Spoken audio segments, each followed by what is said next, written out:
We're continuing to follow some breaking news for you. A police officer is recovering after being shot last night in East Dallas. Yeah, a police officer and his K-9 partner both shot. Police tell us this happened last night around Cypress Avenue and Brick Street. That's where all the action started. And according to police, a suspect was involved in a family violence situation. The suspect shot two people inside a home. Those two people are expected to be okay. Then police gave chase of that suspect, and the suspect and police exchanged gunfire. The police officer and his K-9 partner were hit. We're told the police officer was shot at least twice, once in the leg, once in the shoulder. His K-9 partner also shot.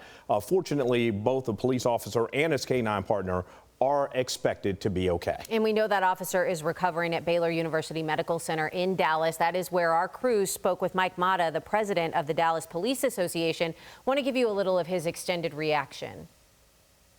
How dangerous is it becoming for officers nowadays? I mean, we hear that the crime rate in Dallas is up this year. Well, you know, crime rate always goes ebbs and flows. We are at a small uplift in murders. Violent crime is actually a little bit low, so we're still beating that. The problem is that we have a society of criminals that do not care.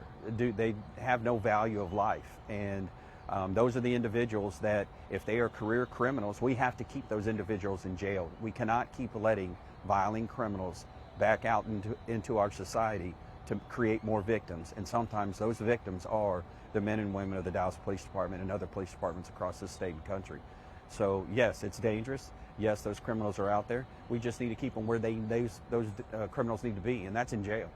You may not know the answer to this, but have there been calls to that particular residence in the past? The trouble that you guys I have no knowledge of that.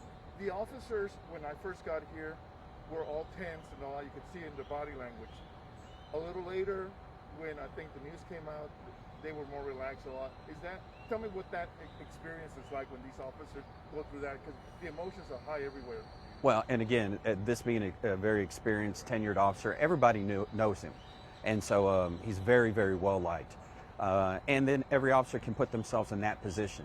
You know, we always hear about it, we realize it, we know it can happen, but it's a whole different type of experience when you actually see the ambulance pull up, when you actually see your friend pulled out on a gurney, and you're hoping for the best, but you don't know. And so obviously we all sit there and think the worst case scenario, because unfortunately we've been here many times experiencing that worst case scenario. So again, you saw that relief in officers as we've all found out that he's probably going to be fine. He's going to be okay, but he still has a ways to go. So we need to just continue supporting him and his family. Mike, since you've been out, go ahead. Can you share anything about his family, wife, kids, how many there are, all that stuff, ages, general, it doesn't have to be specific? He is married and he does have children, and I'll probably just leave it at that. Since we've gotten out here, we're now carrying this press conference live, and I believe our audience may have missed the beginning of this. Could you just give an overview of what happened? We had a call earlier tonight, family violence call. Well, violence did incur. Officers were out looking for the suspect. We had quite a few officers out looking for the suspect. He was located by the K-9 handler and the dog. Unfortunately, shots were fired and the officer was struck, as was the dog, and they were transported to Baylor Hospital. We do know now that the suspect in this case has been killed. There is no word on that person's identity yet, so we're still working to find out that information for you. Once again, to recap, the two people shot by the suspect inside a home are expected to be okay.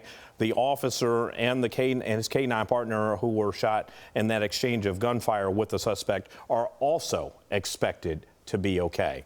We'll continue to bring you more details as we get them right here on our streaming service and online, CBSNewsTexas.com, and also during our 9 o'clock newscasts when we see you then on CBS News Texas. For Brooke, I'm Keith. We'll stay on top of this breaking news.